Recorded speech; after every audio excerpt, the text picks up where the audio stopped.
campo onde o Partido Socialista defenderá donde sexa necesario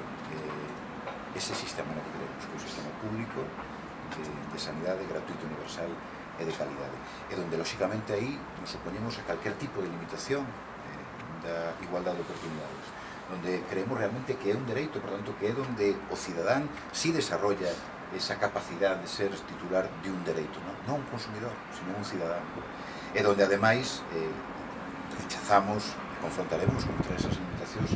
en función da capacidade de pago que poda ter un cidadán. E además donde reivindicamos, como sempre, que se diga a verdade, que haxe transparencia, que non haxe ningún tipo de opacidade, con ningún tipo de dato que afecte ao mundo da sanidade, que é tan importante para os galegos e para as galegas. Por tanto, con esa vocación e con esa mesma firmeza, como confirmamos esta nova senda, a que quero además dicir públicamente que agradezo moito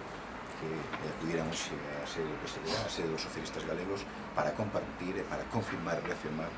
os compromisos que os socialistas creemos, pensamos e que loitaremos e defenderemos